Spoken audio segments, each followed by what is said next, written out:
नमस्कार प्रिय दर्शकों, आप सभी का इस पावन कथा में दिल से स्वागत है।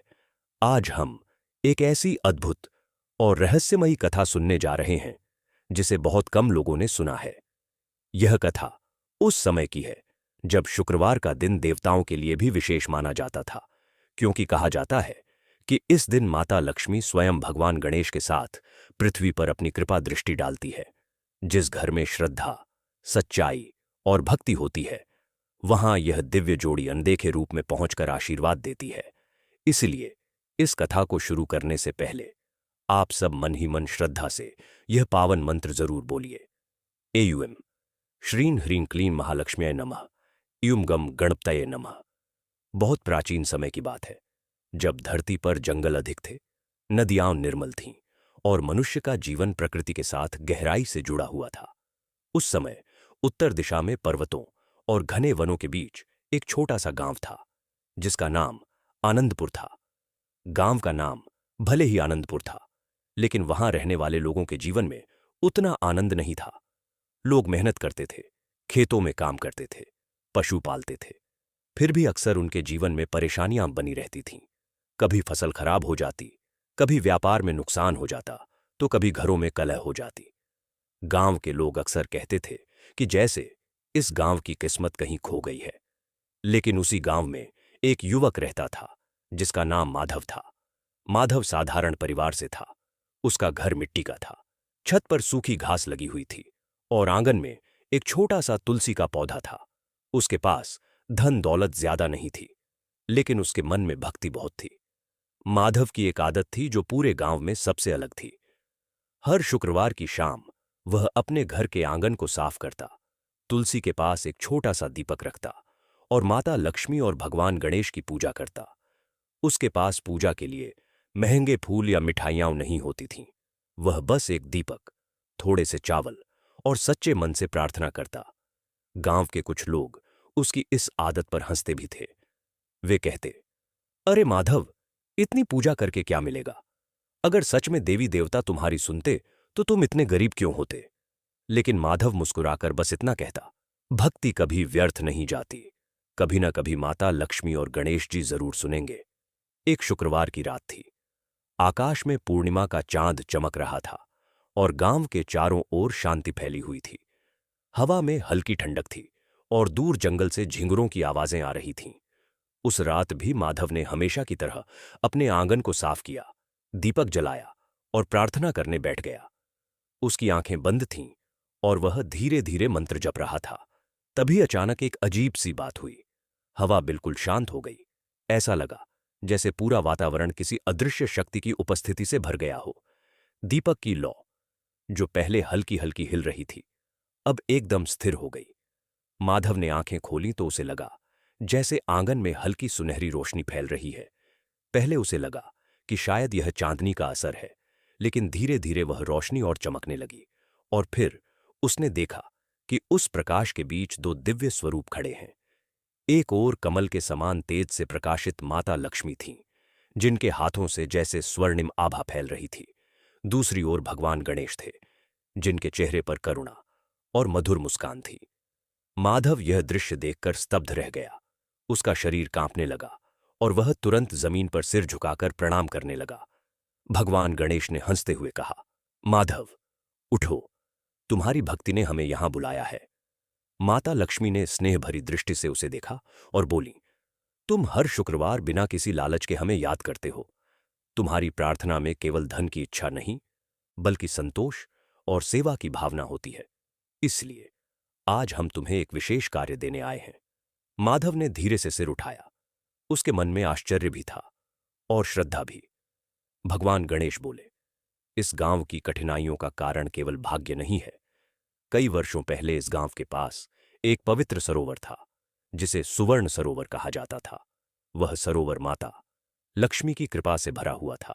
जब तक उस सरोवर का सम्मान किया गया, तब तक इस गांव में सुख और समृद्धि बनी रही। माधव ध्यान से सुन रहा था। माता लक्ष्मी ने आगे कहा, लेकिन समय के साथ लोगों के मन में लालच आ गया। उन्होंने उस सरोवर को पवित्र स्थान मानना छोड़ दिया। वहां झगड़े होने लगे, स्वार्थ बढ़ने लगा और धीरे धीरे उस सरोवर की दिव्यता समाप्त हो गई। माधव ने पूछा, माता, क्या उस सरोवर की कृपा वापस लाई जा सकती है? भगवान गणेश मुस्कुराए और बोले, हां, लेकिन इसके लिए सच्चे मन और साहस की आवश्यकता होगी। माता लक्ष्मी ने अपनी हथेली से एक छोटी सी चमकती हुई ज्योति निकाली। वह ज्योति किसी दीपक की लौ जैसी थी, लेकिन उसमें अद्भुत तेज था। उन्होंने वह ज्योति माधव को देते हुए कहा, यह शुभ दीप है, इसे उस पुराने सरोवर के किनारे जलाना होगा। लेकिन ध्यान रखना, यह दीप तभी जलेगा जब इसे पूर्ण श्रद्धा और निस्वार्थ भावना से जलाया जाएगा। माधव ने उस दिव्य ज्योति को दोनों हाथों से ग्रहण किया। भगवान गणेश ने कहा, जब यह दीप वहां जलेगा तब उस सरोवर की सुप्त शक्ति फिर से जागेगी। लेकिन रास्ता आसान नहीं होगा, तुम्हें कई परीक्षाओं से गुजरना होगा। माधव ने बिना किसी डर के कहा, अगर यह गांव के लिए अच्छा है तो मैं हर परीक्षा के लिए तैयार हूं। माता लक्ष्मी ने प्रसन्न होकर कहा, तुम्हारा हृदय निर्मल है, इसलिए हमारी कृपा तुम्हारे साथ रहेगी। जैसे ही उन्होंने यह कहा, वह सुनहरी रोशनी धीरे धीरे आकाश में विलीन होने लगी। कुछ ही क्षणों में आंगन फिर से पहले जैसा शांत हो गया, लेकिन माधव के हाथों में वह दिव्य ज्योति अब भी जल रही थी। उस रात वह सो नहीं सका। उसके मन में एक ही विचार था, उसे उस प्राचीन सुवर्ण सरोवर तक पहुंचना होगा। अगली सुबह जब सूरज की पहली किरणें गांव पर पड़ी, माधव ने अपनी छोटी सी पोटली तैयार की। उसमें उसने थोड़ा सा भोजन रखा और उस दिव्य दीप को सावधानी से अपने साथ लिया। गांव के लोग उसे जाते हुए देख रहे थे। किसी को समझ नहीं आ रहा था कि वह कहां जा रहा है, लेकिन माधव के मन में एक अटूट विश्वास था कि माता लक्ष्मी और भगवान गणेश की कृपा से उसका मार्ग अवश्य सफल होगा। उसे नहीं पता था कि इस यात्रा में उसे ऐसे रहस्यों का सामना करना पड़ेगा जिनके बारे में उसने कभी सोचा भी नहीं था। जंगलों के बीच, पहाड़ों के रास्तों पर और समय की गहराइयों में छिपा हुआ था वह रहस्य जो पूरे गांव की किस्मत बदल सकता था। और यही से शुरू होने वाली थी वह अद्भुत यात्रा, जिसमें भक्ति, साहस और दिव्य कृपा का संगम होने वाला था। कहते हैं कि जब कोई मनुष्य सच्चे मन से देवताओं को पुकारता है तो पूरा ब्रह्मांड उसकी सहायता करने लगता है। माधव की यात्रा भी अब उसी दिशा में आगे बढ़ने वाली थी। सुबह की पहली किरण जब आनंदपुर के छोटे छोटे घरों की छतों पर पड़ी, तब माधव अपने घर के आंगन में खड़ा आकाश की ओर देख रहा था। उसके हाथों में वह छोटा सा दिव्य दीप था जो पिछली रात माता लक्ष्मी ने उसे दिया था। दीप की लौ सामान्य नहीं थी, वह बहुत छोटी थी, पर उसमें से निकलने वाली चमक ऐसी लग रही थी जैसे उसमें कोई रहस्य छिपा हो। माधव ने मन ही मन प्रणाम किया और धीरे से कहा, हे माता लक्ष्मी, हे गणेश जी, मुझे सही मार्ग दिखाइए। उसने अपनी छोटी सी पोटली उठाई जिसमें थोड़ी रोटी और गुड़ रखा था। गांव के बाहर जाने वाला रास्ता कच्चा था और दोनों ओर घने पेड़ लगे हुए थे। जैसे ही वह गांव से बाहर निकला, हवा में जंगल की मिट्टी की सुगंध आने लगी। माधव को बचपन से यह सुनने को मिलता था कि उस पुराने सुवर्ण सरोवर के पास कोई नहीं जाता। कई साल पहले लोग वहां जाया करते थे, लेकिन फिर अचानक वह स्थान वीरान हो गया। कुछ लोग कहते थे कि वहां कोई रहस्यमयी शक्ति रहती है, तो कुछ कहते थे कि वह जगह अब शापित हो चुकी है। लेकिन माधव के मन में डर नहीं था। उसके मन में बस एक विश्वास था कि अगर यह कार्य माता लक्ष्मी और भगवान गणेश ने उसे दिया है तो वह अकेला नहीं है। जंगल का रास्ता धीरे धीरे और गहरा होता जा रहा था। सूरज की रोशनी पेड़ों की शाखाओं से छनकर नीचे आ रही थी। पक्षियों की आवाजें सुनाई दे रही थीं, लेकिन बीच बीच में अजीब सी खामोशी भी महसूस होती थी। करीब 2 घंटे चलने के बाद माधव को एक पुराना पत्थर का मार्ग दिखाई दिया। उस रास्ते पर बहुत कम लोग चलते थे, इसलिए वहां घास उग आई थी। माधव को अचानक अपनी दादी की कही हुई एक बात याद आई। उसकी दादी कहती थीं कि सुवर्ण सरोवर तक पहुंचने के लिए पहले 3 संकेत मिलते हैं। पहला संकेत होता है एक टूटा हुआ पत्थर का स्तंभ, और सच में कुछ दूर चलने के बाद उसे एक टूटा हुआ पत्थर का स्तंभ दिखाई दिया जो आधा जमीन में ढंसा हुआ था। माधव समझ गया कि वह सही रास्ते पर है। उसने मन ही मन फिर से भगवान गणेश को याद किया और आगे बढ़ गया। जैसे जैसे वह जंगल के भीतर जा रहा था, हवा थोड़ी ठंडी होती जा रही थी। अचानक उसे लगा कि कोई उसके पीछे चल रहा है। उसने मुड़कर देखा, लेकिन वहां कोई नहीं था। थोड़ी देर बाद फिर उसे पत्तों के हिलने की आवाज सुनाई दी। इस बार उसने रुककर ध्यान से देखा। झाड़ियों के पीछे से एक बूढ़ा साधु धीरे धीरे बाहर आया। उसकी लंबी दाढ़ी थी और हाथ में एक लकड़ी का दंड था। साधु ने माधव को ध्यान से देखा और मुस्कुराकर पूछा, बेटा, इस गहरे जंगल में कहां जा रहे हो? माधव ने सम्मान से झुककर प्रणाम किया और बोला, महाराज, मैं सुवर्ण सरोवर की ओर जा रहा हूं। साधु की आंखों में अचानक एक गहरी चमक आ गई। उन्होंने कहा, सुवर्ण सरोवर? कई साल हो गए किसी को उस दिशा में जाते हुए देखे। माधव ने थोड़ा संकोच करते हुए पूछा, क्या आपको उस स्थान के बारे में कुछ पता है? साधु कुछ क्षण चुप रहे, जैसे वह सोच रहे हों कि क्या बताना चाहिए। फिर उन्होंने धीरे से कहा, बेटा, वह स्थान कभी बहुत पवित्र था। कहते हैं कि वहां हर शुक्रवार की रात माता लक्ष्मी की कृपा बरसती थी। लेकिन समय के साथ लोगों के मन में लोभ आ गया। माधव ध्यान से सुन रहा था। साधु ने आगे कहा, लोग उस सरोवर के जल को पवित्र मानते थे, लेकिन फिर कुछ लोगों ने सोचा कि उस जल में छिपा कोई खजाना होगा। उन्होंने लालच में आकर उस स्थान को खोदना शुरू कर दिया। उस दिन से उस सरोवर की कृपा धीरे धीरे समाप्त हो गई। माधव को अब समझ आने लगा था कि माता लक्ष्मी ने क्यों कहा था कि गांव की कठिनाइयों का कारण वही सरोवर है। साधु ने अचानक पूछा, लेकिन तुम वहां क्यों जा रहे हो? माधव कुछ क्षण चुप रहा। फिर उसने सच बता दिया कि उसे माता लक्ष्मी और भगवान गणेश ने स्वयं यह कार्य दिया है। यह सुनते ही साधु की आंखें नम हो गईं। उन्होंने कहा, तो समय आ गया है। कई वर्षों से प्रतीक्षा थी कि कोई सच्चे हृदय वाला व्यक्ति आएगा। माधव ने आश्चर्य से पूछा, प्रतीक्षा? साधु ने मुस्कुराकर कहा, हां बेटा, मैं कई वर्षों से इस जंगल में रहता हूं। मुझे यह कार्य दिया गया था कि अगर कोई योग्य व्यक्ति यहां आए तो उसे सही मार्ग दिखाऊं। उन्होंने अपने दंड से जंगल के भीतर एक दिशा की ओर इशारा किया। उस दिशा में आगे 3 पहाड़ियां आएंगी। तीसरी पहाड़ी के पीछे ही सुवर्ण सरोवर है। लेकिन याद रखना, वहां पहुंचने से पहले तुम्हारी परीक्षा होगी। माधव ने पूछा, कैसी परीक्षा?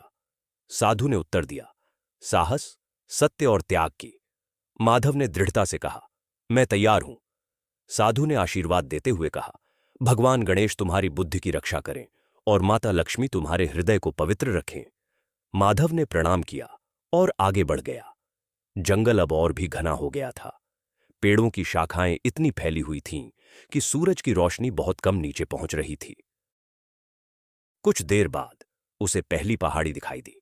वह बहुत ऊंची नहीं थी, लेकिन रास्ता पत्थरों से भरा हुआ था। माधव धीरे धीरे ऊपर चढ़ने लगा। चढ़ते समय उसे कई बार लगा कि जैसे कोई अदृश्य शक्ति उसे देख रही है। जब वह पहाड़ी के ऊपर पहुंचा तो अचानक तेज हवा चलने लगी। उसके हाथ में रखा दिव्य दीप हल्का हल्का चमकने लगा। माधव ने महसूस किया कि यह कोई साधारण यात्रा नहीं है। पहाड़ी के दूसरी ओर उतरते समय उसे एक गुफा दिखाई दी। गुफा के बाहर पत्थर पर एक अजीब सा चिन्ह बना हुआ था, एक कमल, और उसके पास गणेश जी की सूंड का प्रतीक। माधव समझ गया कि यह स्थान किसी रहस्य से जुड़ा हुआ है। जैसे ही वह गुफा के पास पहुंचा, भीतर से एक गूंजती हुई आवाज आई, जो सत्य के मार्ग पर चलता है वही आगे बढ़ सकता है। माधव का दिल तेज धड़कने लगा, लेकिन उसने साहस जुटाया और गुफा के भीतर कदम रखा। अंदर अंधेरा था, लेकिन जैसे ही वह आगे बढ़ा, गुफा की दीवारों पर हल्की सुनहरी रोशनी फैलने लगी। उसे ऐसा लग रहा था जैसे कोई अदृश्य शक्ति उसके मार्ग को प्रकाशित कर रही है। कुछ ही कदम आगे बढ़ने पर उसे एक पत्थर का दरवाजा दिखाई दिया। दरवाजे पर प्राचीन लिपि में कुछ लिखा हुआ था। माधव उसे पढ़ नहीं पा रहा था, लेकिन अचानक उसके हाथ में रखा दिव्य दीप तेज चमकने लगा, और जैसे ही दीप की रोशनी उस लेख पर पड़ी, शब्द स्पष्ट दिखाई देने लगे। उस पर लिखा था, जिसके हृदय में लोभ नहीं, वही इस द्वार को पार कर सकता है। माधव ने आंखें बंद कीं और मन ही मन भगवान गणेश का स्मरण किया। तभी अचानक वह भारी पत्थर का द्वार धीरे धीरे खुलने लगा। माधव समझ गया कि उसकी पहली परीक्षा शुरू हो चुकी है। जैसे ही माधव उस गुफा के भीतर कदम रखता है, उसके चारों ओर की हवा बदल जाती है।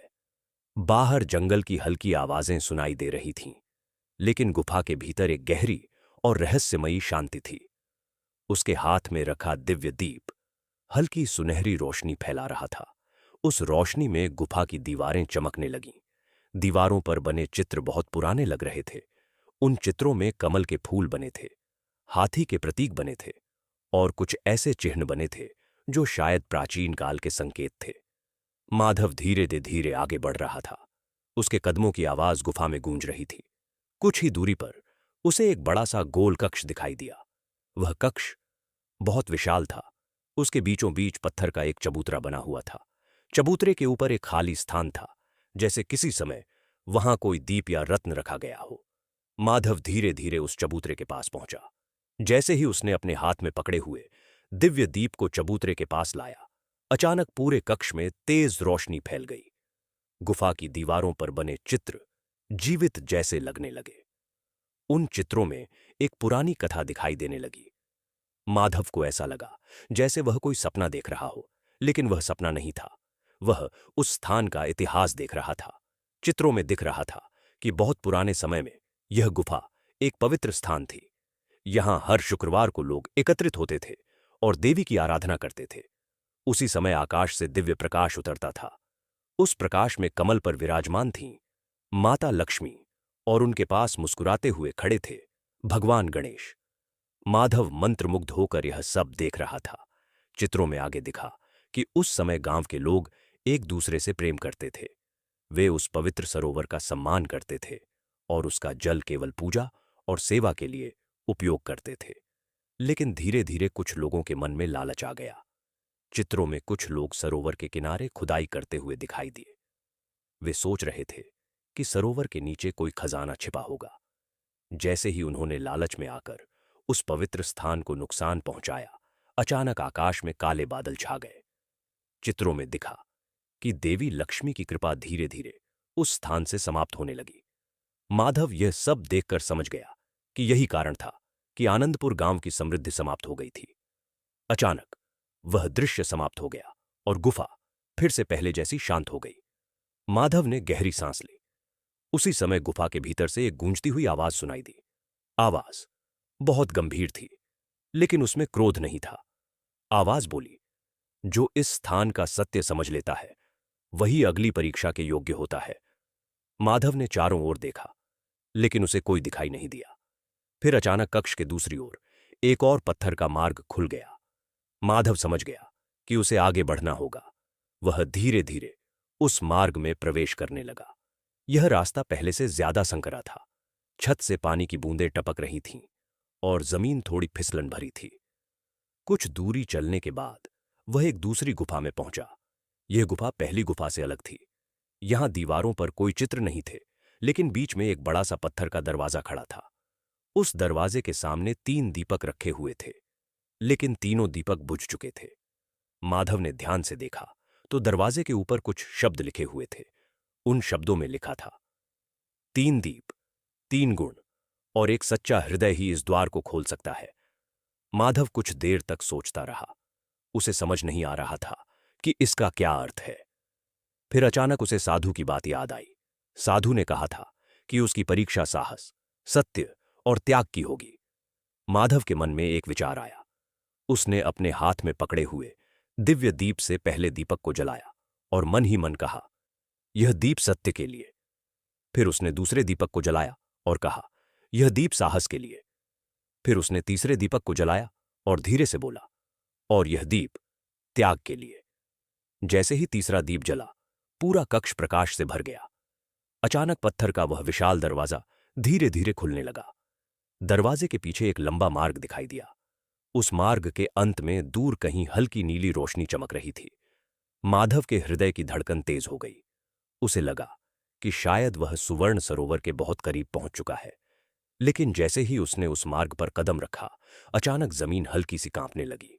गुफा की दीवारों से गूंजती हुई आवाज आई, याद रखो, अंतिम परीक्षा अभी बाकी है। माधव का साहस डगमगाया नहीं। उसने अपने हाथ में दीप को मजबूत पकड़ा और आगे बढ़ता गया। कुछ दूरी चलने के बाद वह गुफा से बाहर निकल आया। बाहर का दृश्य देखकर वह कुछ पल के लिए रुक गया। उसके सामने एक विशाल घाटी थी और घाटी के बीचों बीच एक पुराना शांत सरोवर दिखाई दे रहा था। वह वही स्थान था, सुवर्ण सरोवर। लेकिन सरोवर वैसा नहीं था जैसा कथाओं में बताया गया था। उसका जल अब सुनहरा नहीं चमक रहा था। वह शांत और गहरा दिखाई दे रहा था, जैसे वह कई वर्षों से किसी की प्रतीक्षा कर रहा हो। माधव धीरे धीरे उस सरोवर की ओर बढ़ने लगा। उसे महसूस हो रहा था कि यह केवल एक सरोवर नहीं है, बल्कि एक पवित्र शक्ति का स्थान है। लेकिन उसे यह भी पता नहीं था कि इस सरोवर के किनारे उसकी सबसे कठिन परीक्षा उसका इंतजार कर रही है। माधव सरोवर के किनारे खड़ा था। उसके हाथ में वह दिव्य दीप अब भी जल रहा था, जो उसे देवी की कृपा से प्राप्त हुआ था। हवा बिल्कुल शांत थी, सरोवर का जल स्थिर था और उसमें आकाश का प्रतिबिंब दिखाई दे रहा था। आसपास के वृक्ष बहुत पुराने थे। उनकी जड़ों ने धरती को कसकर पकड़ा हुआ था, जैसे वे इस स्थान के रहस्य के साक्षी हों। माधव धीरे धीरे आगे बढ़ा और सरोवर के बिल्कुल पास आकर बैठ गया। उसने ध्यान से जल को देखा। अचानक उसे लगा जैसे जल के भीतर हल्की सी चमक उठी हो। वह चौंक गया। कुछ ही क्षण बाद सरोवर की सतह पर गोल गोल लहरें बनने लगीं। हवा अभी भी शांत थी, फिर भी जल में हलचल हो रही थी। माधव का हृदय तेजी से धड़कने लगा। तभी सरोवर के बीचों बीच से हल्की सुनहरी रोशनी उठने लगी। वह रोशनी धीरे धीरे बढ़ने लगी और फिर उस रोशनी के बीच एक अद्भुत कमल का फूल दिखाई देने लगा। वह कमल सामान्य नहीं था, उसकी पंखुड़ियां जैसे प्रकाश से बनी हुई थीं। माधव यह दृश्य देखकर स्तब्ध रह गया। उसके मन में तुरंत श्रद्धा जाग उठी। उसने दोनों हाथ जोड़कर प्रणाम किया। उसी समय आकाश में हल्की दिव्य ध्वनि गूंजने लगी। उस ध्वनि में करुणा और शक्ति दोनों थीं। धीरे धीरे उस कमल के ऊपर एक दिव्य आभा प्रकट हुई। उस आभा में एक तेजस्वी स्वरूप दिखाई दिया। वह कोई और नहीं थी, माता लक्ष्मी। उनकी उपस्थिति से पूरा वातावरण सुगंधित हो गया। ऐसा लगा जैसे पूरे वन में कमल की खुशबू फैल गई हो। माधव तुरंत भूमि पर दंडवत हो गया। माता लक्ष्मी की आवाज बहुत मधुर थी। उन्होंने कहा, माधव, तुमने साहस और सत्य की परीक्षा पार कर ली है। अब अंतिम परीक्षा तुम्हारे सामने है। माधव ने सिर झुकाकर कहा, माता, आपकी कृपा से मैं जो भी संभव होगा वह अवश्य करूंगा। माता लक्ष्मी ने सरोवर के शांत जल की ओर संकेत किया। उन्होंने कहा, यह वही सरोवर है जिसने कभी आनंदपुर को समृद्धि दी थी। लेकिन जब मनुष्यों के हृदय में लोभ आया, तब इसकी शक्ति सुप्त हो गई। माधव ध्यान से सुन रहा था। तभी अचानक सरोवर का जल तेजी से घूमने लगा। उस जल से एक विशाल छाया उभरी। वह छाया धीरे धीरे एक रूप लेने लगी। कुछ ही क्षणों में सरोवर के बीच एक विशाल जल रक्षक प्रकट हुआ।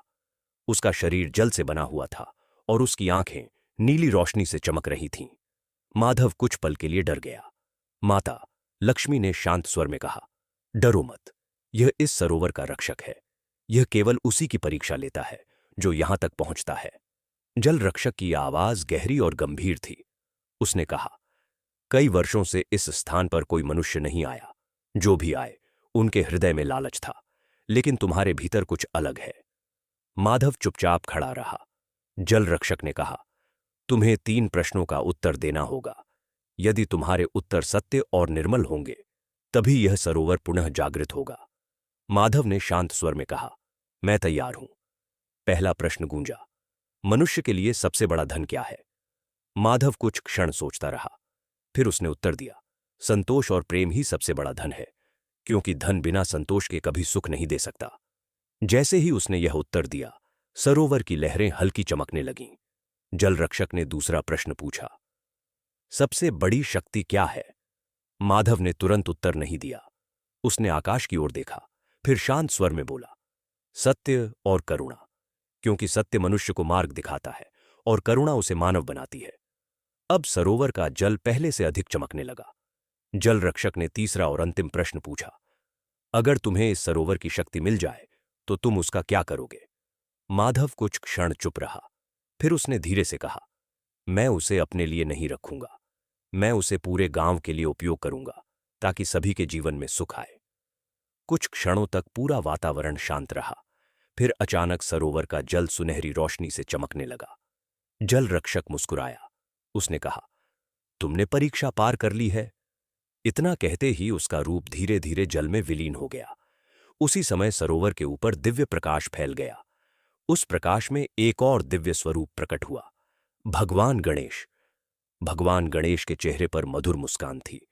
उन्होंने माधव से कहा, सच्ची भक्ति केवल पूजा में नहीं होती, बल्कि विचारों में भी होती है।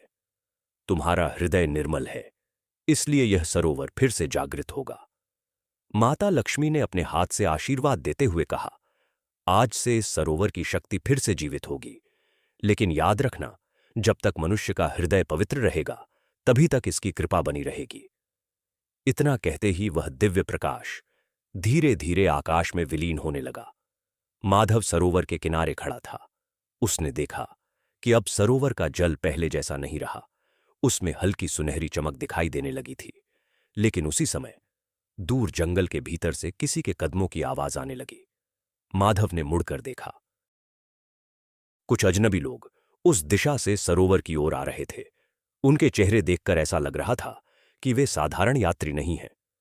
उनकी आंखों में एक अजीब सा लालच चमक रहा था। माधव को तुरंत एहसास हो गया कि शायद सरोवर की खबर अब दूसरों तक भी पहुंच चुकी है और शायद उसकी अगली परीक्षा अब शुरू होने वाली थी। माधव सरोवर के किनारे खड़ा था। उसके हाथ में वह दिव्य दीप अब भी शांत लौ के साथ जल रहा था। सरोवर के जल में हल्की सुनहरी चमक फैल चुकी थी और ऐसा लग रहा था जैसे वर्षों की नींद के बाद कोई शक्ति धीरे धीरे जाग रही हो। तभी जंगल के रास्ते से 5-6 आदमी उस दिशा में आते दिखाई दिए। उनके कपड़े साधारण थे, लेकिन उनके चेहरों पर थकान से अधिक लालच दिखाई दे रहा था। वे इधर उधर देखते हुए तेजी से सरोवर की ओर बढ़ रहे थे। माधव ने कुछ कदम पीछे हटकर उन्हें ध्यान से देखा। उनमें से एक आदमी आगे बढ़ा।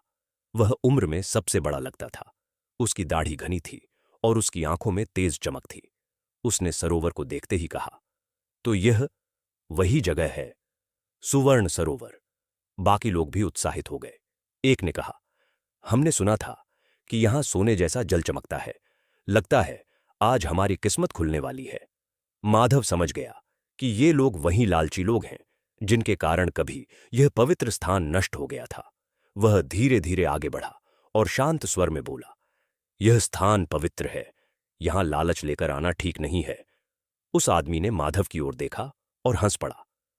अरे, यह लड़का हमें समझा रहा है, उसने व्यंग्य से कहा। दूसरा आदमी बोला, हमें पता है, यहां कोई खजाना छिपा है। कई सालों से हम इसकी खोज कर रहे थे। माधव ने दृढ़ स्वर में कहा, यहां कोई खजाना नहीं है, यह देवी की कृपा का स्थान है। इतना सुनते ही वे लोग जोर से हंसने लगे। उनमें से एक बोला, देवी देवता की बातें हमें मत सुनाओ, हमें केवल वह चाहिए जो इस सरोवर के नीचे छिपा है। माधव के मन में चिंता बढ़ने लगी। उसे याद आया कि अगर फिर से लालच इस स्थान को छू लेगा तो शायद सरोवर की शक्ति फिर से नष्ट हो सकती है। तभी अचानक सरोवर के जल में हलचल हुई। हल्की सी लहरें उठने लगीं। माधव ने तुरंत सरोवर की ओर देखा। उसे लगा जैसे जल के भीतर कोई शक्ति फिर से जाग रही हो, लेकिन लालची लोग इस बात को समझ नहीं पा रहे थे।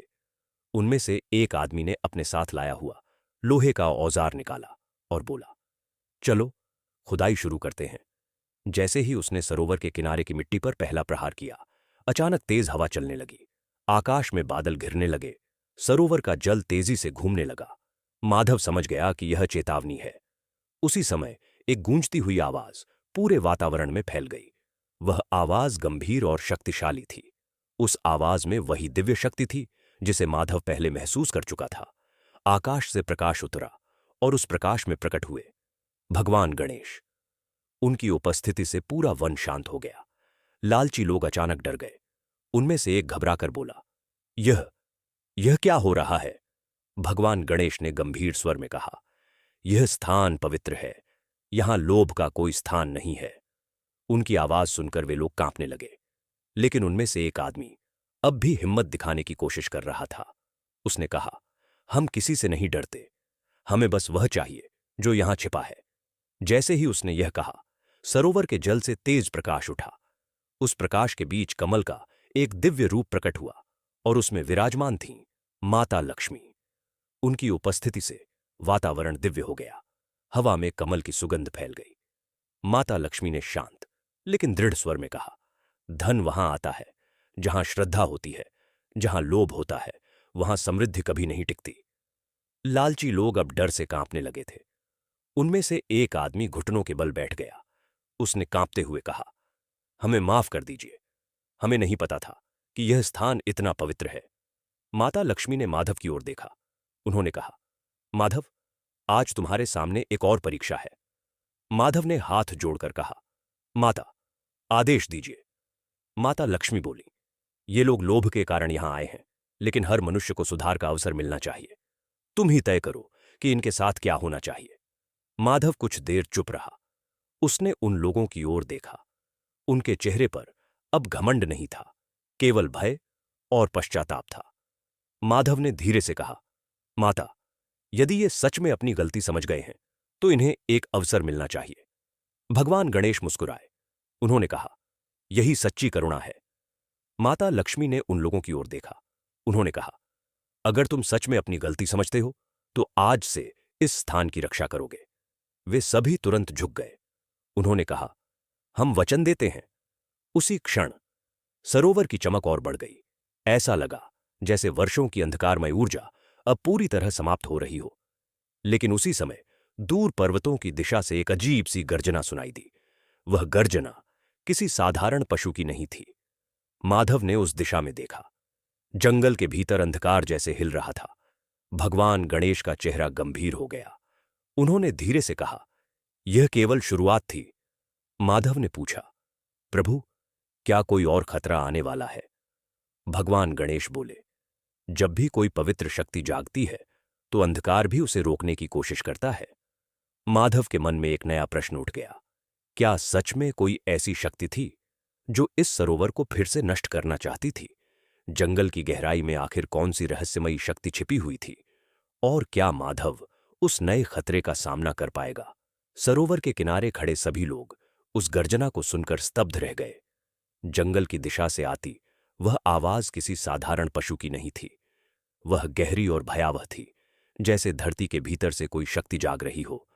माधव ने ध्यान से उस दिशा में देखा। जंगल के पेड़ों के बीच एक अजीब सी हलचल हो रही थी। पक्षी अचानक उड़ने लगे थे और हवा में एक बेचैनी महसूस हो रही थी। भगवान गणेश का स्वर गंभीर हो गया। उन्होंने धीमे से कहा, वह शक्ति फिर से जाग रही है। माधव ने पूछा, प्रभु, कौन सी शक्ति? भगवान गणेश ने सरोवर के शांत जल की ओर देखा और बोले, कई वर्षों पहले जब लोगों ने लालच में आकर इस पवित्र स्थान को नुकसान पहुंचाया था, तब केवल सरोवर की शक्ति ही नहीं सोई थी। उसी समय अंधकार की एक शक्ति भी यहां जन्म ले चुकी थी। माधव ध्यान से सुन रहा था। माता लक्ष्मी ने कहा, जब भी मनुष्य के हृदय में लोभ बढ़ता है, तब वह केवल अपने जीवन को नहीं, बल्कि आसपास की ऊर्जा को भी प्रभावित करता है। उसी लालच से इस जंगल में एक अंधकारमय शक्ति उत्पन्न हुई थी। माधव के मन में चिंता बढ़ने लगी। तभी अचानक जंगल की दिशा से एक काला धुआं सा उठता हुआ दिखाई दिया। वह धुआं धीरे धीरे सरोवर की ओर बढ़ रहा था। लालची लोग, जो अब तक डरकर खड़े थे, और अधिक घबरा गए। उनमें से एक बोला, यह क्या है? माधव ने देखा कि जैसे जैसे वह काला धुआं पास आ रहा था, जंगल के पेड़ हल्के हल्के कांपने लगे थे। कुछ ही क्षणों में उस धुएं के भीतर से एक विशाल आकृति उभरने लगी। वह कोई साधारण जीव नहीं था। उसका शरीर छाया की तरह था और उसकी आंखें अंगारों की तरह चमक रही थीं। उसने गूंजती हुई आवाज में कहा, कई वर्षों से मैं प्रतीक्षा कर रहा था और आज यह शक्ति फिर से जाग गई है। माधव समझ गया कि यही वह अंधकारमय शक्ति है जिसके बारे में भगवान गणेश ने कहा था। माता लक्ष्मी ने शांत स्वर में कहा, यह वही छाया है जो मनुष्यों के लालच से पैदा हुई थी। छाया ने क्रोध से कहा, हां, और अब यह सरोवर फिर से जाग रहा है, लेकिन मैं इसे फिर से नष्ट कर दूंगा। माधव के भीतर डर की एक लहर उठी, लेकिन उसने खुद को संभाला। भगवान गणेश ने माधव की ओर देखा और कहा, याद रखो, अंधकार का सामना केवल प्रकाश से किया जा सकता है। माधव ने अपने हाथ में पकड़े हुए दिव्य दीप को देखा। उस दीप की लौ अब पहले से अधिक चमकने लगी थी। छाया ने सरोवर की ओर बढ़ना शुरू किया। जैसे जैसे वह आगे बढ़ रही थी, आसपास का वातावरण ठंडा और भारी होता जा रहा था। माधव ने साहस जुटाया और सरोवर के सामने खड़ा हो गया। उसने दीप को ऊंचा उठाकर कहा, यह स्थान पवित्र है, इसे कोई नष्ट नहीं कर सकता। छाया ने क्रोध से गर्जना की। एक साधारण मनुष्य मुझे रोकने की कोशिश कर रहा है, उसने कहा। माधव ने आंखें बंद की और मन ही मन प्रार्थना की, हे माता लक्ष्मी, हे गणेश जी, मुझे शक्ति दीजिए। जैसे ही उसने यह कहा, उसके हाथ में पकड़े दीप की लौ तेज हो गई। उस दीप से निकलने वाली रोशनी पूरे सरोवर के ऊपर फैलने लगी। छाया पीछे हटने लगी, लेकिन वह पूरी तरह रुकी नहीं। उसने क्रोध से कहा, यह दीप केवल एक बार मुझे रोक सकता है, लेकिन अगर मनुष्यों के हृदय में फिर से लालच आया तो मैं और भी शक्तिशाली होकर लौटूंगा। माता लक्ष्मी ने गंभीर स्वर में कहा, यही कारण है कि इस स्थान की रक्षा केवल देवताओं से नहीं बल्कि मनुष्यों से भी होगी। माधव ने समझ लिया कि अब उसकी जिम्मेदारी और भी बड़ी हो गई है। उसी समय सरोवर के जल से तेज प्रकाश उठा।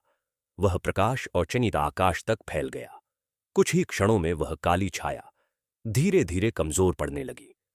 उसकी आकृति धुएं में बदलने लगी। वह अंतिम बार गरजी, यह अंत नहीं है, और फिर वह पूरी तरह गायब हो गई। जंगल में फिर से शांति लौट आई। पक्षियों की आवाजें फिर से सुनाई देने लगीं। सरोवर का जल अब पूरी तरह सुनहरी चमक से भर चुका था। माता लक्ष्मी ने माधव की ओर देखा और कहा, आज तुमने केवल एक सरोवर नहीं बचाया, बल्कि उस विश्वास को भी बचाया है जो मनुष्यों के हृदय में होना चाहिए। भगवान गणेश मुस्कुराए। उन्होंने कहा, लेकिन अभी एक कार्य बाकी है। माधव ने पूछा, कौन सा कार्य प्रभु? भगवान गणेश बोले, अब इस सरोवर की शक्ति को सही दिशा देनी होगी। इसे केवल एक स्थान तक सीमित नहीं रहना चाहिए। इसकी कृपा पूरे आनंदपुर तक पहुंचना चाहिए। माधव ने सिर झुका दिया। उसे महसूस हो रहा था कि उसकी यात्रा अभी समाप्त नहीं हुई है। शायद अब उसे इस दिव्य शक्ति को अपने गांव तक ले जाना होगा।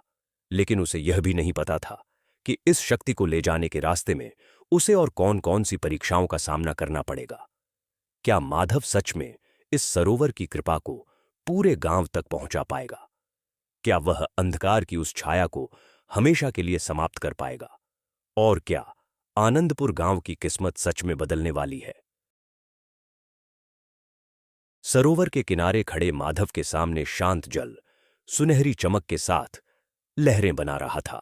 हवा में अब एक अद्भुत सुगंध थी। ऐसा लगता था जैसे पूरे जंगल में नई ऊर्जा फैल गई हो। पक्षियों की आवाजें मधुर हो गई थीं और पेड़ों की पत्तियां हल्की हवा के साथ झूम रही थीं। माधव ने हाथ जोड़कर उस सरोवर के सामने प्रणाम किया। उसके मन में कृतज्ञता थी, लेकिन साथ ही एक प्रश्न भी था कि अब आगे क्या करना है। तभी सरोवर के ऊपर एक हल्की दिव्य रोशनी प्रकट हुई। उस प्रकाश में फिर से प्रकट हुए भगवान गणेश। उनके चेहरे पर शांत मुस्कान थी। माधव ने तुरंत झुककर प्रणाम किया। भगवान गणेश ने कहा, माधव, तुम्हारी भक्ति और साहस ने इस स्थान को फिर से जागृत कर दिया है, लेकिन अब इस शक्ति को केवल यहां सीमित नहीं रहने देना चाहिए। माधव ने विनम्रता से पूछा, प्रभु, मुझे क्या करना होगा? भगवान गणेश ने सरोवर के बीचों बीच बने उस दिव्य कमल की ओर संकेत किया। उन्होंने कहा, इस सरोवर के हृदय में एक दिव्य बीज छिपा है। यह बीज समृद्धि और संतुलन का प्रतीक है। इसे आनंदपुर ले जाना होगा। माधव थोड़ा चकित हुआ। प्रभु, क्या यह संभव है? उसने पूछा। भगवान गणेश मुस्कुराए। हां, लेकिन यह सरल नहीं होगा।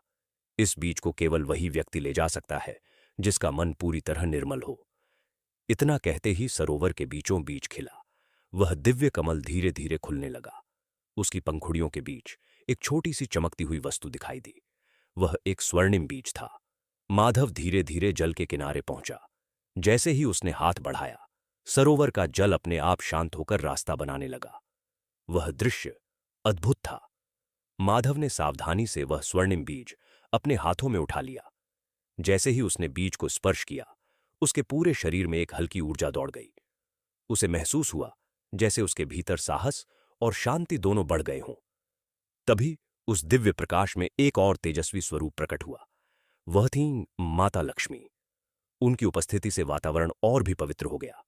उन्होंने माधव की ओर देखते हुए कहा, यह बीज केवल धन का प्रतीक नहीं है, यह उस संतुलन का प्रतीक है जो मनुष्य के जीवन में होना चाहिए।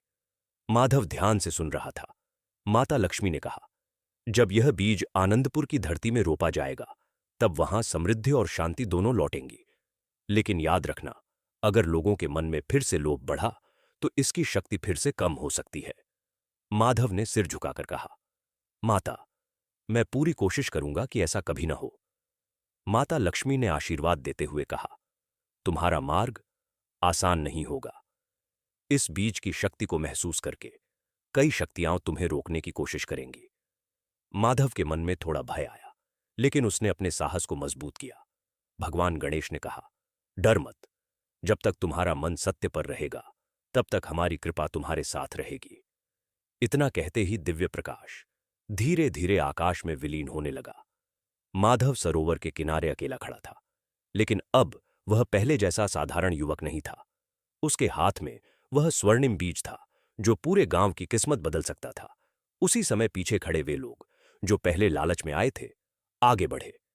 उनमें से सबसे बुजुर्ग व्यक्ति ने कहा, माधव, हमने अपनी गलती समझ ली है। अगर तुम अनुमति दो तो हम भी इस स्थान की रक्षा में तुम्हारा साथ देना चाहते हैं। माधव ने उन्हें देखा। उनकी आंखों में अब लालच नहीं था, बल्कि पश्चाताप और सच्चाई थी।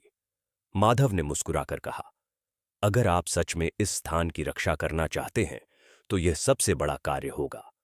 उन्होंने सिर झुका दिया। अब माधव ने अपनी यात्रा की तैयारी शुरू की। उसे उस स्वर्णिम बीज को सुरक्षित रखते हुए आनंदपुर लौटना था, लेकिन जंगल का रास्ता उतना ही रहस्यमयी था जितना पहले था। सूरज धीरे धीरे ढलने लगा था। जंगल में हल्की धुंध फैलने लगी थी। माधव ने बीज को अपनी पोटली में रखा और वापस उसी रास्ते की ओर चल पड़ा जिससे वह आया था।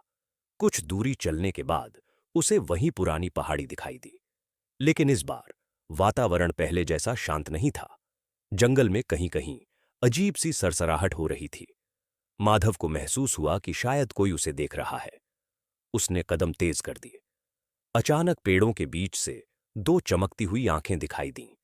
वह कोई जंगली जानवर था, लेकिन उसकी आंखों में कुछ अजीब था, जैसे वह साधारण पशु नहीं हो।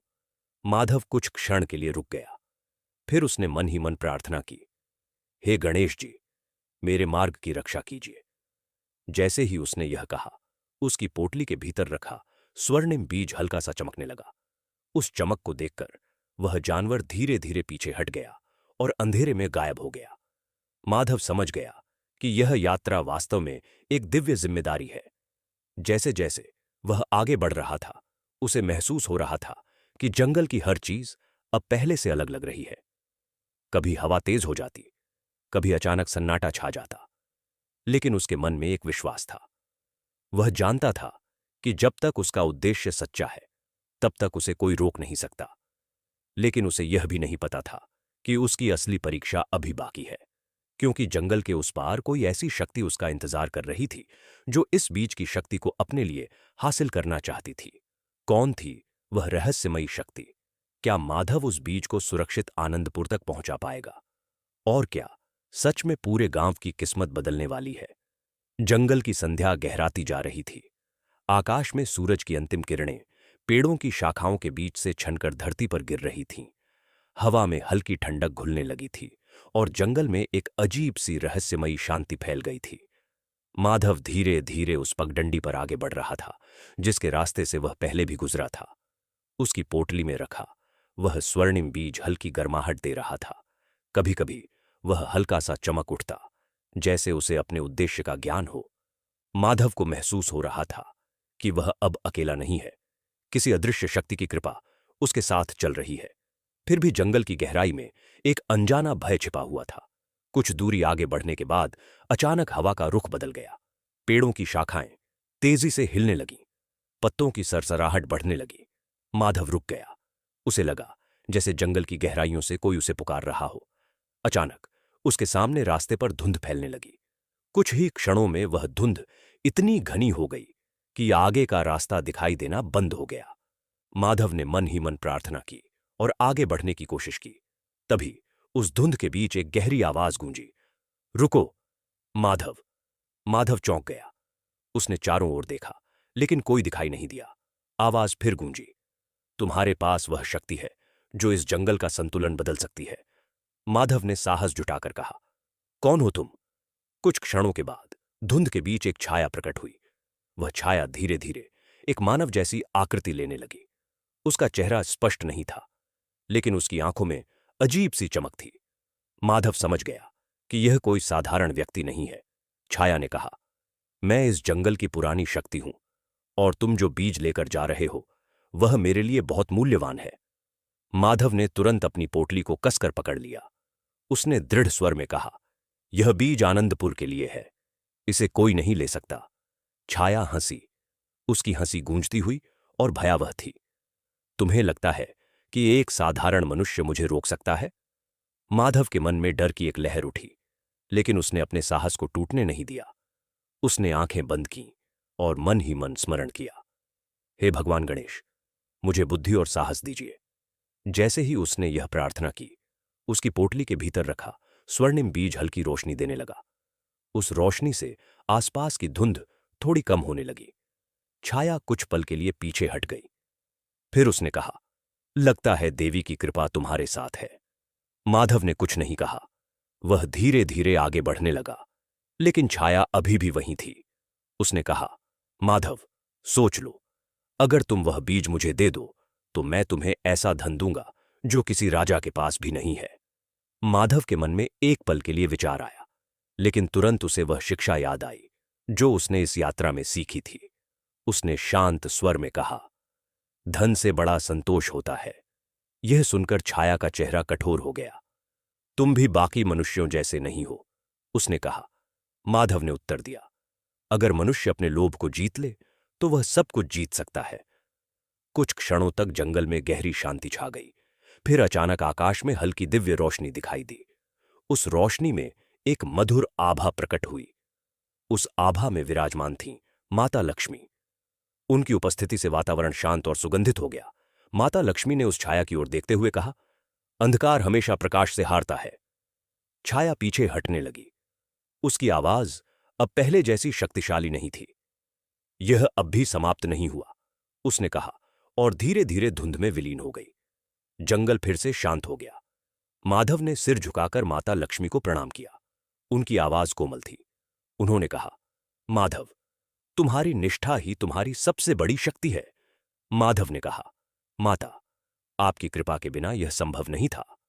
माता लक्ष्मी ने आशीर्वाद देते हुए कहा, अब तुम्हें जल्दी ही अपने गांव पहुंचना होगा। समय आने पर यह बीज सही स्थान पर रोपना। इतना कहकर वह दिव्य प्रकाश धीरे धीरे आकाश में विलीन हो गया। माधव ने गहरी सांस ली। अब उसे विश्वास था कि वह सही मार्ग पर है। वह फिर से अपने गांव की दिशा में चल पड़ा। लेकिन उसके मन में एक प्रश्न अब भी था, क्या सच में यह बीज आनंदपुर की किस्मत बदल देगा? और क्या गांव के लोग इस दिव्य शक्ति को समझ पाएंगे? रात गहराने लगी थी। आकाश में असंख्य तारे चमक रहे थे और जंगल में ठंडी हवा बह रही थी। पेड़ों की लंबी छायाएं जमीन पर फैल गई थीं। माधव धीरे धीरे उस पगडंडी पर आगे बढ़ रहा था जो उसे आनंदपुर की दिशा में ले जा रही थी। उसके कदम थके हुए थे, लेकिन उसके मन में एक नई ऊर्जा थी। उसकी पोटली में रखा स्वर्णिम बीज हल्की हल्की चमक दे रहा था। कभी कभी उसकी रोशनी इतनी तेज हो जाती कि आसपास की झाड़ियां भी चमक उठतीं। माधव को ऐसा महसूस हो रहा था जैसे यह बीज केवल एक वस्तु नहीं, बल्कि एक जीवित शक्ति हो जो उसे सही दिशा में मार्गदर्शन दे रही हो। कुछ देर चलने के बाद वह उस पुराने पत्थर के मार्ग तक पहुंच गया जहां से उसकी यात्रा शुरू हुई थी। वह रुक गया। उसके सामने दूर पहाड़ियों के पार हल्की रोशनी दिखाई दे रही थी। वही दिशा आनंदपुर की थी। माधव के मन में एक अजीब सा भाव जागा। कई दिनों की कठिन यात्रा के बाद अब वह अपने गांव के करीब था, लेकिन उसी समय हवा अचानक तेज हो गई। पेड़ों की शाखाएं जोर से हिलने लगीं। जंगल में एक गहरी गर्जना गूंज उठी। माधव ने तुरंत पीछे मुड़कर देखा। जंगल के अंधेरे हिस्से में फिर से वही काली ऊर्जा दिखाई देने लगी जो पहले भी उसका रास्ता रोकने आई थी, लेकिन इस बार वह पहले से अधिक विशाल और शक्तिशाली लग रही थी। काले धुएं की तरह वह छाया धीरे धीरे उसके सामने आकर खड़ी हो गई। उसकी आंखें लाल अंगारों की तरह चमक रही थीं। उसने गूंजती हुई आवाज में कहा, मैंने तुम्हें चेतावनी दी थी माधव, यह अभी समाप्त नहीं हुआ। माधव का दिल तेजी से धड़कने लगा, लेकिन उसने डर को अपने ऊपर हावी नहीं होने दिया। उसने दृढ़ स्वर में कहा, मैं इस बीज को अपने गांव तक पहुंचाकर रहूंगा। छाया हंसी। उसकी हंसी इतनी भयानक थी कि आसपास के पक्षी अचानक उड़ गए। तुम नहीं समझते, उसने कहा। अगर यह बीज आनंदपुर पहुंचा तो इस जंगल की सारी शक्ति बदल जाएगी। मैं इसे होने नहीं दूंगा। माधव ने अपनी पोटली को और कसकर पकड़ लिया। उसने आंखें बंद कीं और मन ही मन प्रार्थना की, हे भगवान गणेश, मेरे मार्ग से सभी विघ्न दूर कीजिए। जैसे ही उसने यह प्रार्थना की, उसके हाथ में पकड़ी पोटली से तेज रोशनी निकलने लगी। स्वर्णिम बीज चमक उठा। उसकी रोशनी पूरे जंगल में फैल गई। कुछ ही क्षणों में आकाश में एक दिव्य प्रकाश प्रकट हुआ। उस प्रकाश में एक परिचित स्वरूप दिखाई दिया। वह थे भगवान गणेश। उनकी उपस्थिति से वातावरण शांत हो गया। भगवान गणेश ने उस छाया की ओर देखते हुए कहा, अंधकार हमेशा लोभ और भय से जन्म लेता है, लेकिन जहां निष्ठा और सत्य होता है वहां उसका कोई अधिकार नहीं। छाया क्रोध से कांपने लगी। मैं इस जंगल की शक्ति हूं, उसने गर्जना की। भगवान गणेश शांत रहे। उन्होंने माधव की ओर देखा और कहा, याद रखो, शक्ति केवल बाहरी नहीं होती, सच्ची शक्ति मन के भीतर होती है। माधव ने गहरी सांस ली। उसके भीतर एक नया साहस जाग उठा। उसने आगे बढ़कर स्वर्णिम बीज को दोनों हाथों में पकड़ लिया। बीज से निकलने वाली रोशनी अब पहले से कई गुना अधिक तेज हो चुकी थी। छाया उस प्रकाश को सहन नहीं कर पा रही थी। वह पीछे हटने लगी, लेकिन उसने अंतिम प्रयास करते हुए कहा, अगर तुम यह बीज ले गए तो मैं फिर लौटूंगा। माधव ने शांत स्वर में उत्तर दिया, अगर मनुष्य अपने भीतर के लोभ को जीत ले तो कोई अंधकार लौट नहीं सकता। यह सुनते ही स्वर्णिम बीज से एक शक्तिशाली प्रकाश निकला। वह प्रकाश सीधा उस छाया पर पड़ा। कुछ ही क्षणों में वह छाया धीरे धीरे धुएं में बदलने लगी। उसकी गर्जना धीरे धीरे कमजोर पड़ने लगी और फिर वह पूरी तरह गायब हो गई। जंगल फिर से शांत हो गया। पेड़ों की पत्तियां हल्की हवा के साथ झूमने लगीं। आकाश में चांद की रोशनी फैल गई। माधव ने राहत की सांस ली। उसने भगवान गणेश को प्रणाम किया। भगवान गणेश मुस्कुराए।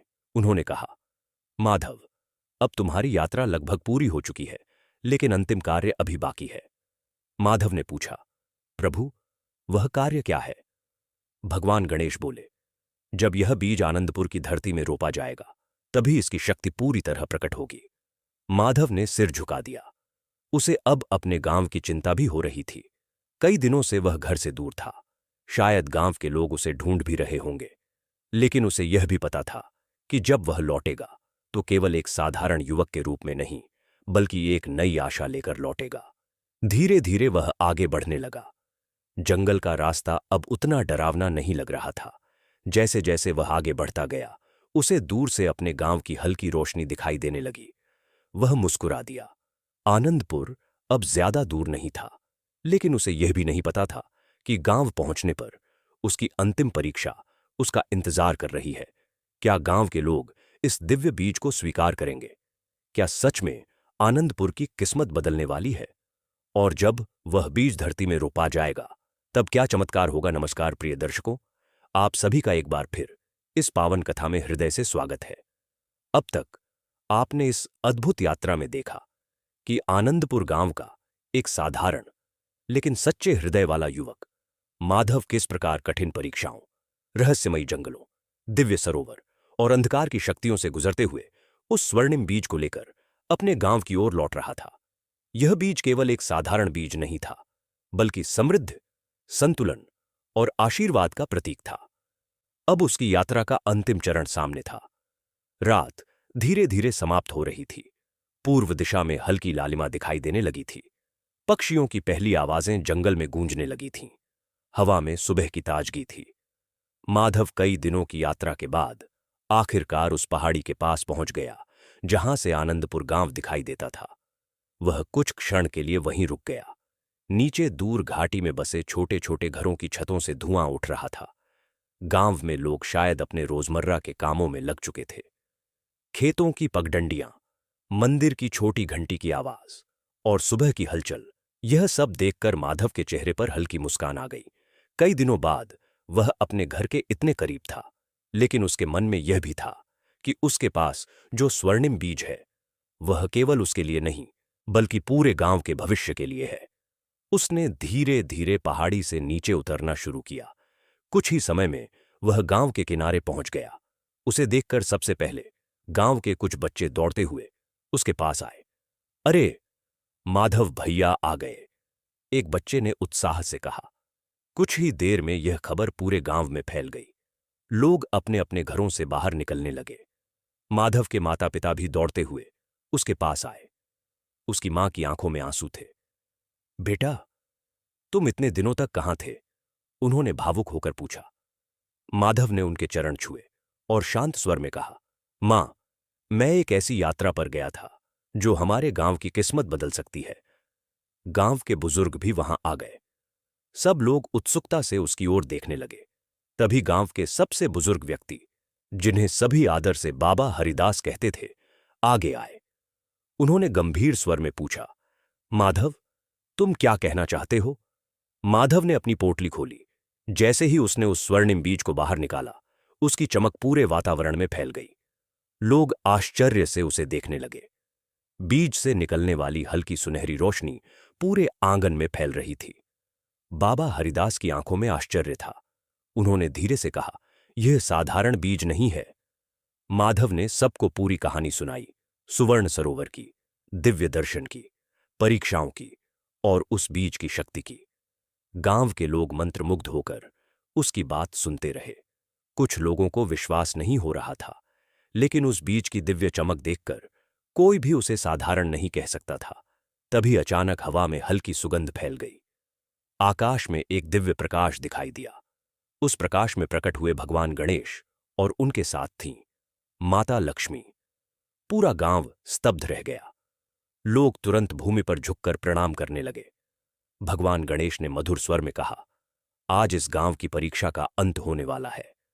माता लक्ष्मी ने माधव की ओर देखकर कहा, इस युवक की भक्ति और निष्ठा ने इस गांव के लिए एक नया मार्ग खोला है। उन्होंने गांव के बीच स्थित उस पुराने पीपल के वृक्ष की ओर संकेत किया। यहीं इस बीज को रोपा जाएगा, उन्होंने कहा। माधव धीरे धीरे उस स्थान की ओर बढ़ा। पूरा गांव उसके पीछे चल रहा था। पीपल के वृक्ष के पास पहुंचकर उसने धरती में एक छोटा सा गड्ढा खोदा। फिर उसने श्रद्धा से उस स्वर्णिम बीज को मिट्टी में रख दिया।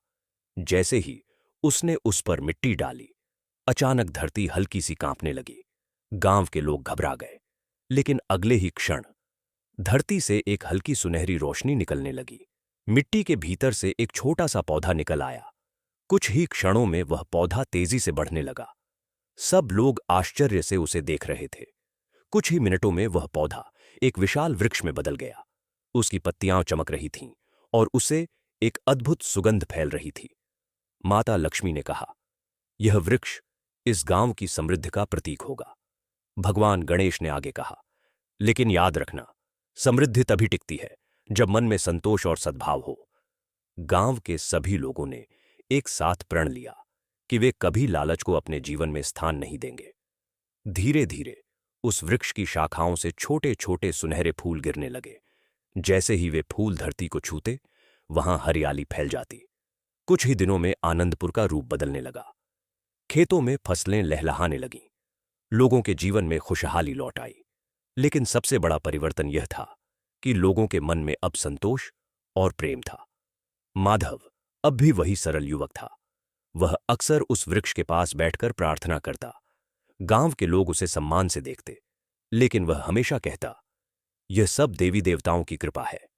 कहते हैं कि आज भी आनंदपुर गांव में वह दिव्य वृक्ष मौजूद है। हर शुक्रवार को उसकी पत्तियां हल्की सुनहरी चमक देने लगती है। लोग वहां दीप जलाते हैं और श्रद्धा से प्रार्थना करते हैं। और कहा जाता है कि उस दिन माता लक्ष्मी और भगवान गणेश की कृपा पूरे गांव पर बनी रहती है। मेरा मानना है कि इस कथा का सबसे बड़ा संदेश यही है कि सच्ची समृद्धि केवल धन से नहीं आती, बल्कि श्रद्धा, संतोष और अच्छे विचारों से आती है। जब मनुष्य अपने भीतर के लोभ को जीत लेता है, तभी जीवन में सच्चा सुख आता है। अगर आपको यह अद्भुत और प्रेरणादायक कथा पसंद आई हो, तो ऐसी ही सनातन कथाओं के लिए सनातनी बाबा को सब्सक्राइब करें